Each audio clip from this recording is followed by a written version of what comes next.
नमस्कार दोस्तों, स्वागत है आपका हमारे इस वीडियो में। इसमें हम बात करेंगे कुछ महत्वपूर्ण करंट अफेयर की, समसामयिक घटनाओं की। तो 38वीं पहला क्वेश्चन है इसमें, 38वीं राष्ट्रीय खेलों में जो कबड्डी में स्वर्ण पदक किस टीम के द्वारा या किस राज्य के द्वारा जीता गया है? तो ये आपका कबड्डी में स्वर्ण पदक जीता है आपका उत्तर प्रदेश ने। और किसको हरा कर के जीता है? चंडीगढ़ टीम को हराकर इन्होंने स्वर्ण पदक जीता है कबड्डी में। 38वें राष्ट्रीय खेलों की अगर हम बात करते हैं तो इसका आयोजन उत्तराखंड कर रहा है इस बार 38वीं राष्ट्रीय खेल का, जिसकी शुरुआत आपका 28 जनवरी से 14 फरवरी 2025 तक होगी।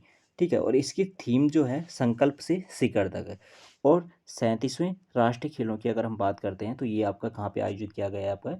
ये आपका गोवा में आयोजित किए गए थे। 37वें राष्ट्रीय खेल गोवा में आयोजित किए गए थे और 38वीं राष्ट्रीय खेलों की मेज़बानी इस बार उत्तराखंड कर रहा है, जो 28 जनवरी से 14 फरवरी तक इसका आयोजन किया जाएगा। और इसकी थीम है संकल्प से शिखर तक। और इसमें कबड्डी गेम में स्वर्ण पदक जीता है आपका उत्तर प्रदेश ने, किसको हराकर? चंडीगढ़ को हराकर। नेक्स्ट है इसमें, बेल्जियम के नए प्रधानमंत्री बने हैं। तो बेल्जियम के नए प्रधानमंत्री कौन बने हैं? Walter de Walt de Weber. ठीक है, वाल्ट डी वेबर यहाँ बेल्जियम के नए प्रधानमंत्री बने हैं। बेल्जियम की अगर राजधानी की बात करते हैं तो ये ब्रुसेल है।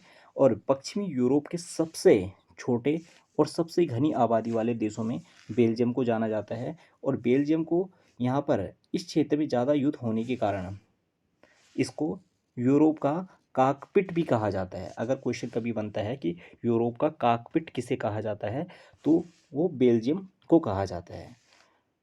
नेक्स्ट है कि अभी 2025 में हाल ही में विश्व फार्माकोपिया बैठक का आयोजन किया गया है। ठीक है, तो ये आपका कौन सी नंबर की रही? 15वीं अंतर्राष्ट्रीय बैठक, विश्व फार्माकोपिया की बैठक 2025 में आयोजित की गई है, जिसका आयोजन संस्था कौन है? WHO, world health organisation. और ये कहाँ पे आयोजित की गई है? नई दिल्ली में। कहाँ पर आयोजित की गई? नई दिल्ली में। और कब से? 5 से 7 फरवरी तक इसका आयोजन किया गया। और इसको होस्ट करने वाली जो संस्था थी, होस्ट इसको कर रहा है स्वास्थ्य मंत्रालय के अंतर्गत भारतीय फार्माकोपिया आयोग द्वारा इसका आयोजन किया जा रहा है। और ये कहाँ पे? नई दिल्ली में, भारत में इसका आयोजन हुआ। इसकी बैठक हुई, पहली बैठक इसकी 2012 में जिनेवा में हुई थी। इस बैठक के मुख्य उद्देश्य जो है दवाइयों की गुणवत्ता बेहतर करना, यानी दवाइयों को बेहतर गुणवत्ता की बेहतर क्वालिटी, उनकी क्वालिटी को इम्प्रूव करना। और फार्मास्यूटिकल उद्योग में लोगों को निवेश करने के लिए, यानी जो ये उद्योग में लोग ज़्यादा से ज़्यादा निवेश को बढ़ावा देना और सार्वजनिक स्वास्थ्य परिणामों में सुधार करना, ये इसका मुख्य उद्देश्य है। तो यानी जो 15वीं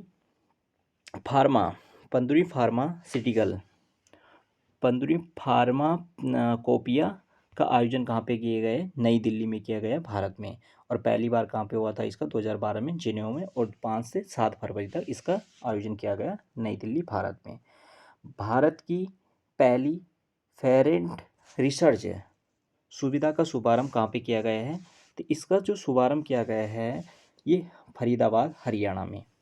तो ये फेरेंट रिसर्च का रिसर्च है, पहली नंबर की है, इसलिए आपका इम्पोर्टेंट बन जाती है कि अगर कोई भी चीज़ हमारे पास क्या हो कि अगर पहली बार हो रहा है या पहला इसका आयोजन हो रहा है या पहली बार लग रही है, तो वहाँ पे क्या होता है कि वो क्वेश्चन परीक्षा की दृष्टि से इम्पोर्टेंट बन जाते हैं। तो ये आपका पहली फेरेंट रिसर्च सुविधा का शुभारंभ कहाँ पे किया गया? फरीदाबाद, हरियाणा में। और जिसका मुख्य उद्देश्य क्या होता है कि जो श्वसन संबंधी विकार होते हैं उसमें रिसर्च के लिए इसका शुभारंभ किया गया है। जैसे आपका कोविड-19 यानी श्वसन संबंधी विकार, इन्फ्लुएंजा, नवजात शिशुओं में होने वाली कुछ ये श्वसन संबंधी विकार या गर्भवती महिलाओं के द्वारा इत्यादि में होने वाला जो श्वसन संबंधी विकार है उस पर रिसर्च करने के लिए आपका इसका शुभारंभ किया गया है आपका फरीदाबाद, हरियाणा में। जब फरीदाबाद, हरियाणा की बात आती है तो फरीदाबाद, हरियाणा में आपका ये एक मेले का आयोजन किया जाता है जिसका नाम है आपका सूरज कुंड अंतर्राष्ट्रीय शिल्प मेले का आयोजन किया जाता है। और ये 38वें, इस बार 2025 में 38वें नंबर का 38 नंबर का सूर्यकुंड अंतर्राष्ट्रीय शिल्प मेला का आयोजन किया जाएगा और ये कहाँ पे किया जाएगा आपका? फरीदाबाद में। कहाँ पे किया जाएगा? फरीदाबाद में। नेक्स्ट है, हाल ही में इलायची की 2 नई प्रजातियां खोजी गई है। ठीक है, तो इलायची की दो नई प्रजातियां खोजी गई है। तो ये इसकी खोज कहाँ पे की है? केरल में। केरल में की गई है। तो यहाँ पे ये पूछा जाएगा, क्वेश्चन कैसे बनेगा कि हरी इलायची की दो नई प्रजातियों की खोज हुई है। तो कहाँ पे हुई है? किसके द्वारा खोजी गई? केरल के द्वारा खोजी गई। और यह भी क्वेश्चन ऐसे इस तरीके से बना देता है कि जो ये प्रजातियों के नाम देता है, ये किसकी प्रजाति है। जैसे आपका एलेटेरिया फेसिफरा किसकी प्रजाति है आपका? एक तो ये और एक है एलेटेरिया ट्यूलिप फेरा। तो ये दोनों आपका प्रजाति आपका इलायची की, हरी इलायची की प्रजाति है, जिसकी खोज कहाँ पे हुई है? आपका केरल में हुई है। और केरल को आपका मसालों की रानी भी कहा जाता है। 2025 में इंटरनेशनल डेवलपमेंट वीक यानी अंतर्राष्ट्रीय विकास सप्ताह कहाँ पे मनाया गया है? कब आयोजित किया जाता है? तो ये इसका आयोजन किया जाता है 2 फरवरी से 8 फरवरी तक इसका आयोजन किया जाता है। नेक्स्ट है, हाल ही में गुजरात सरकार ने राज्य का पहला जैव विविधता धरोहर, ठीक है, जैव विविधता धरोहर स्थल बायोडाइवर्सिटी हेरिटेज साइट है घोषित किया है। तो ये क्या है? गुनेरी गांव का इंग्लैंड मैंग्रोव वन को इसको क्या कर दिया है? पहला जैव विविधता धरोहर घोषित किया है। कहाँ का? गुजरात सरकार के द्वारा। ठीक है, नेक्स्ट है कि जो बंदरगाह नौवहन और जलमार्ग मंत्रालय ने अपना एक नया ब्रांड अम्बेसडर नियुक्त किया है। तो इस किसको नियुक्त किया है? मनु भाकर को। मनु भाकर यानी हमारे किस खेल से संबंधित हैं? ये निशानेबाज से संबंधित हैं। और अभी हाल ही में इनको मेजर ध्यानचंद खेल रत्न से सम्मानित किया गया है। तो जलमार्ग मंत्रालय ने अपना नया ब्रांड अम्बेसडर किसे नियुक्त किया है? मनु भाकर को। और यहाँ पर पूछा जाएगा कि मनु भाकर किस खेल से संबंधित है? तो आपका निशानेबाज। हाल ही में विश्व स्वास्थ्य संगठन ने कुष्ठ रोग को ख़त्म करने वाला दुनिया का पहला देश, याद रखिए दुनिया का पहला देश है, किसके द्वारा? WHO के द्वारा। ठीक है, वर्ल्ड हेल्थ ऑर्गेनाइजेशन के द्वारा कुष्ठ रोग को ख़त्म करने वाला दुनिया का पहला देश घोषित किया गया है। किसे किया है? जॉर्डन को। जॉर्डन यानी कुष्ठ रोग को बिल्कुल इसने समाप्त कर दिया है। ये दुनिया का पहला देश घोषित किया गया है। 31वीं राष्ट्रीय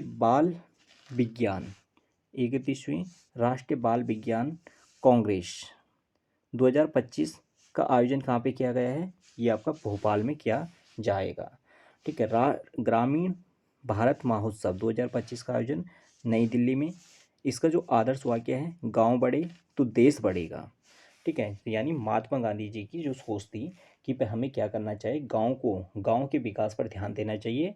और जब हमारे गांव अगर विकसित होंगे, गांव की सुख सुविधाएं यानी जो उनकी वहाँ पे जो मूलभूत आवश्यकताएं हैं, उन पे अगर हम ध्यान देंगे तो देश का विकास स्वतः ही हो जाएगा। ठीक है, नेक्स्ट है ब्रिक्स युवा उद्यमिता सम्मेलन भारत में मार्च 2025 में इसका आयोजन किया जाएगा। ठीक है, और वर्ष 2026 का राष्ट्रमंडल खेलों की मेजबानी कौन करेगा? ग्लासगो। 38वें राष्ट्रमंडल संसदीय सम्मेलन 2025 में भारत में आयोजित किया जाएगा। और विश्व की पहली हवाई टैक्सी सेवा दुबई में शुरू की जाएगी। तो धन्यवाद, आज के लिए हम इस वीडियो में इतना ही करते हैं। आगे नेक्स्ट आप बने रहें हमारी इस वीडियो में, इस सीरीज